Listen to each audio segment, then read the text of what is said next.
Hello, I'm Annette Kepri. I'm the founder and chief visionary officer of the Quantum Dojo.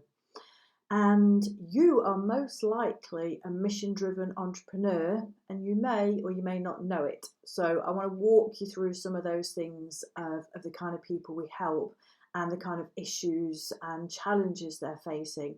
So, when we say mission driven, we typically mean somebody who cares. So it's somebody that may be feeling that you're from, a conscious perspective, or spiritual based, or heart centered, or purpose driven, or you just feel that magnetic pull to wanting to kind of make a difference and do something out there. So we use the word mission driven because typically, when you are on a mission, you're just going to do it anyway. Now, obviously, we all need cash flow to survive, so I will come to the financial element in a second. But aside from that, you're going to be somebody who every day it cares. You want to make a difference out there. Now, conscious business itself, it works on the 3 Ps: people, planet, and profits. So the idea really behind conscious business is taking the old paradigm of what we might call capitalistic business, which doesn't always consider things like sustainability, how people are treated or looked after, and it doesn't necessarily include how we look after our planet for future generations. Now you might be seeing the sort of rise of the B Corp at the moment because there's lots of organisations out there that are trying to help big companies really come to terms with what that means in terms of their footprint and how their cultures are within the organizations. Now, let's go back to entrepreneurs. So entrepreneurs typically can be either somebody on their own, so you could be a solopreneur, or you could work with a couple of people, or you could have 20 people you work with, all the way up to a pretty big company. But the main sort of difference is you are really passionate about what you do. And what really sets aside a mission driven entrepreneur to what I'm just going to say is like regular entrepreneurship is if somebody gave you $10 million tomorrow, you would still do this work. In fact, you'd be super excited because you could go, oh, my life, I could reach more people and I can make more of an impact and more of a difference. And you'd be able to be thinking about the legacy side of it, of what you can leave for future generations. So you'd get really excited about that beyond the things of, I could live here, go there, do this, do that. Now, the other thing that's really important is how we digitally create, scale, and grow a conscious business. And then the things that people typically want out of it is just because they want to have more impact, they want more freedom, they want more abundance and fulfillment. So that tends to be the things that kind of drive people.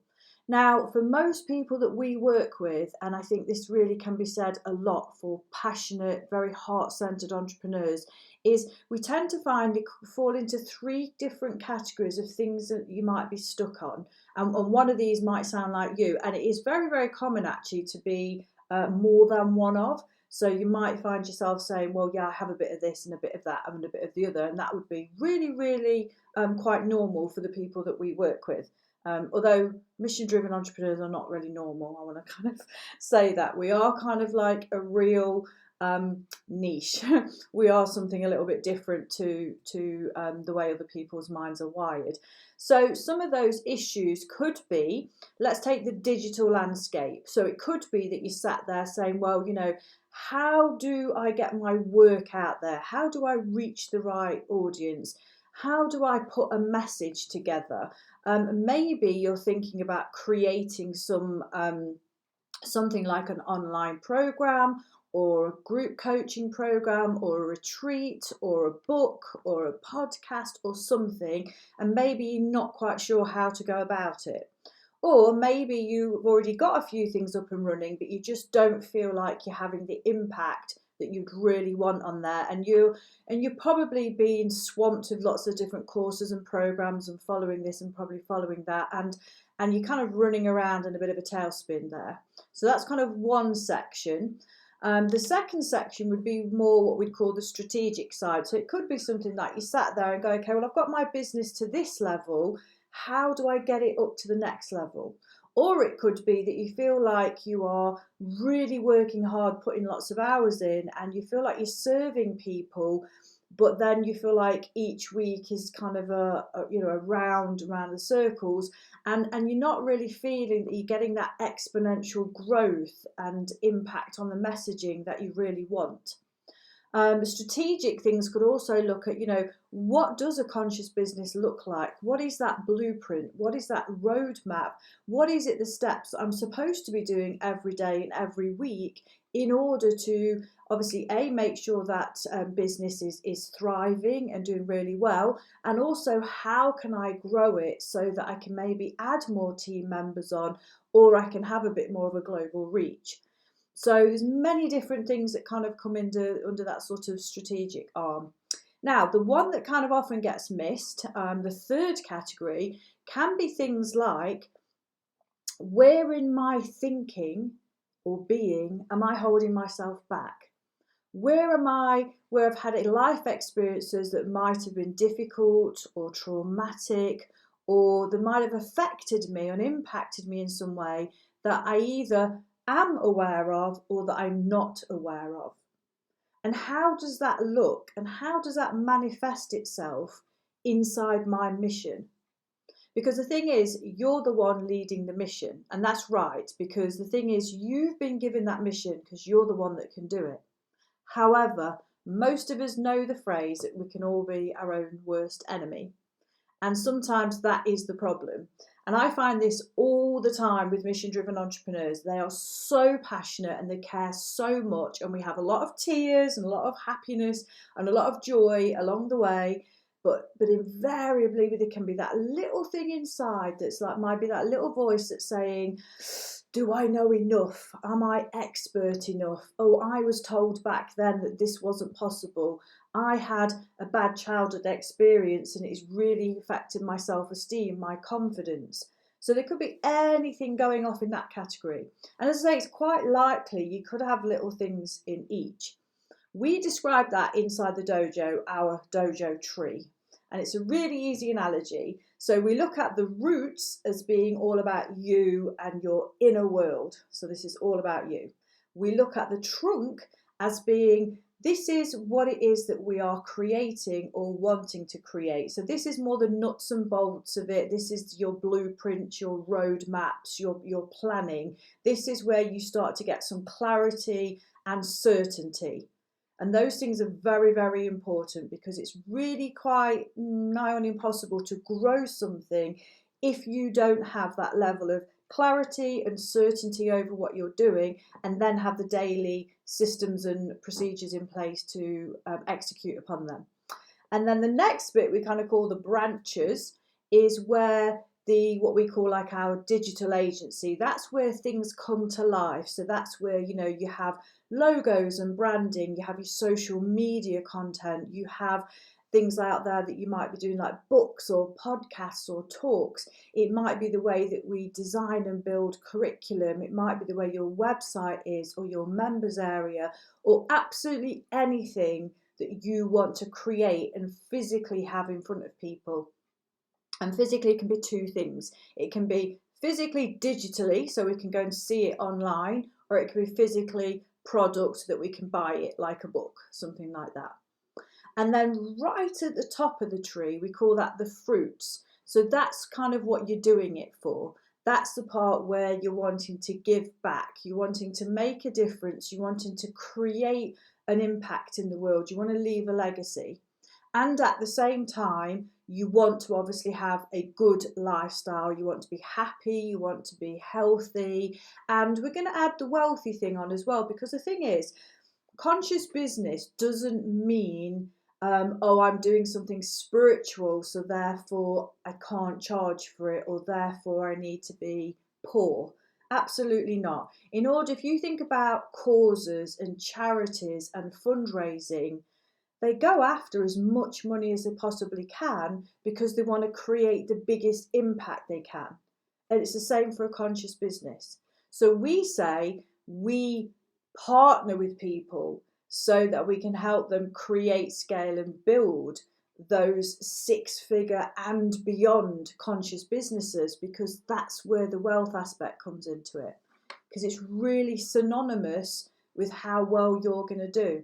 And I'm going to take a trip back to the roots there, because oftentimes this idea of exponential growth and the way we can service and impact people can come back down to people's money stories as an example. Or it can come back down to the strategy of not quite being clear on what it is we're supposed to be doing and how we're supposed to be doing it. And it also can come down into the way that it's presented digitally online, in the way that somebody can understand it and they can follow it and they can take action on it. So it's one of those things that we say it's a bit like being a human. We are very, very complex. We have a lot going off within ourselves. But at the same time, we could be perceived as simple, in the sense that we need to breathe, we need water, we need food, and we need some very basic things just to keep us alive. But as we all know, there's a big difference between keeping the human alive and really having that thriving human where they're at optimum health and well-being, where we feel that joy and vitality and energy every day, and we've got enough abundance around us to be able to do the things that we want to do. So maybe some of those things are something that you're dealing with at the moment. And if they are, what we'd love to do is invite you to have a conversation with us. We call them conscious conversations, and they're curious. So what that really means is, and I want to be really transparent about this, because we teach this in the way that we teach sharing and offering. So I'm just going to show it to you now with what I'm doing here.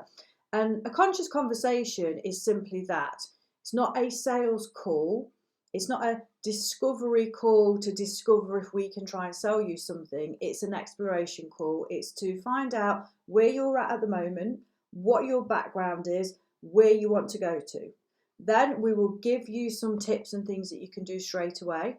And then not on the call, and this is really important for us because we're very different to most people, but that's the point, is we will then follow up with an email after the call, and we'll give it some thought. We'll probably have a little discussion, and then we'll present to you something that we think would be helpful and beneficial to you. And you get time to say, yep, that's something I want to carry on talking to you about, or maybe it's a no, or maybe it's can we just have a chat, or whatever the outcome is. It doesn't really matter.